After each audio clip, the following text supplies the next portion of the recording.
Welcome, greetings all. I am, of course, Dr. Gentleman, an author and academic living and working in Tokyo, Japan. A few days ago, my third novel was published. It's out in stores in the US, or you can get it from online retailers like Amazon. I wanted to put a link in the little I thing, but yeah, my channel is too small. I only have 4 viewers and I'm not allowed. Instead, there's a link down in the description, so have a look if you're interested. Okay, today someone actually sent me quite an interesting question. You know, I guess it was meant as a troll, but it actually raises some pretty important issues, so I want to give it some time. They said, and I quote, "Oh great, Shakespeare and Dickens, let me guess. All the great works you talk about are going to be written by old white men." And you know, my first impulse was to be super defensive. How dare you! Look at my banner. It has a Charlotte Bronte, a great female writer. And look, these are the pyramids. And here is a painting by a Japanese artist named Hokusai. And I keep mentioning Alexandre Dumas as well, a truly great person of color. You know, I bet you didn't know his grandmother was black, did you? But you know what? No.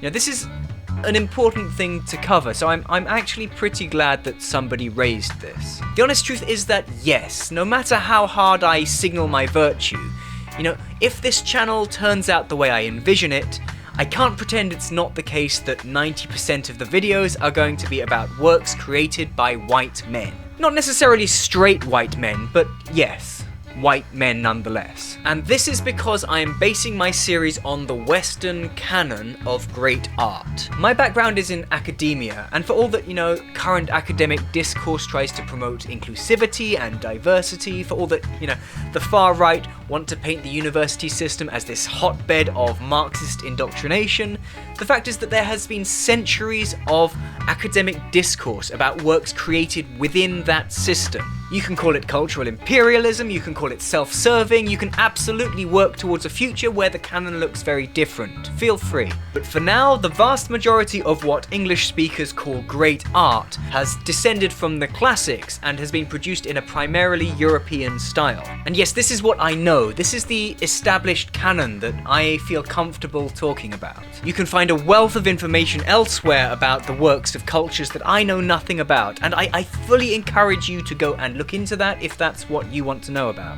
But for me, I'm limited by a system that focuses on what the Western academic tradition has to offer, which includes the times that it looks further afield to works from Asia or the Middle East or anywhere else you can think of. But I'm still going to base this series on the accepted Western canon, and it's fine if you think that's too narrow in scope. I can, however, promise you that there will be plenty we talk about here that is quite breathtakingly beautiful. Alright, since that was quite a long chunk of the video, I'm just going to focus on something short this time. When I talk about poetry, I'll sometimes talk about a set of linked poems, or a particular volume, or even the poet's entire oeuvre. But sometimes I'll also talk about specific individual poems, and that's what I'm going to do today. Even now, in November this year, after a really hot summer, Japan is enjoying a nice, slow, comfortable transition into winter. It is still the season of mists and mellow fruitfulness. That's why it feels appropriate to cover John Keats's To Autumn.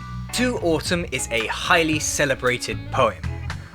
When the BBC did a poll of the UK's favourite poems back in 1996, this one clocked in at number 6. A striking number of critics or fellow poets have called this poem perfect, or alluded to the perfection of its craft. Harold Bloom, Walter Everett, Matthew Arnold. This is a poem on a simple subject, and it's not hugely long like many of Keats's best poems, nor is it, you know, cloying in its evocation of melancholy like he so often can be.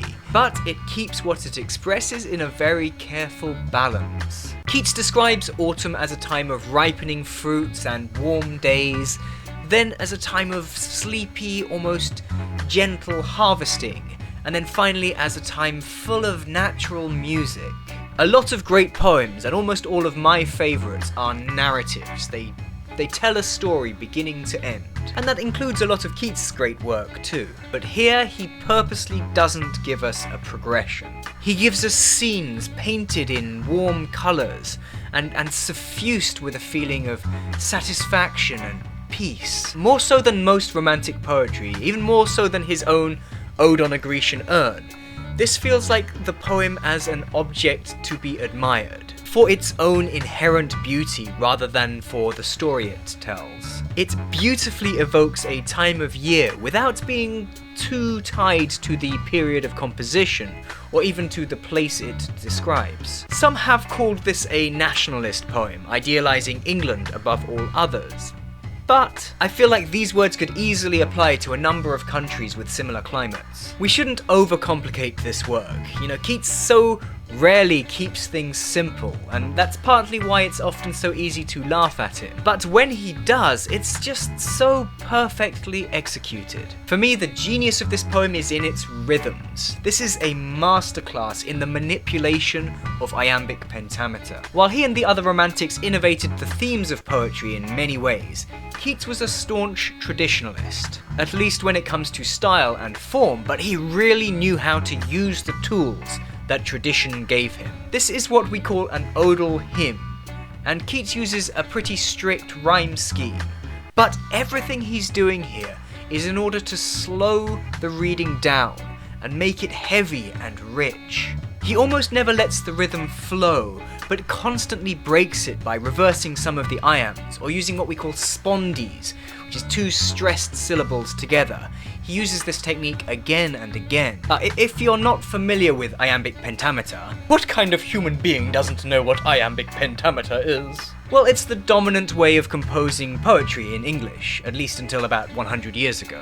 In iambic pentameter, lines of 10 syllables generally follow the pattern unstressed-stressed, unstressed-stressed, unstressed-stressed, and so on, to swell the gourd and plump the hazel shells. So rarely does he let it just roll like this. Instead, we get, "Where are the songs of spring? Aye, where are they?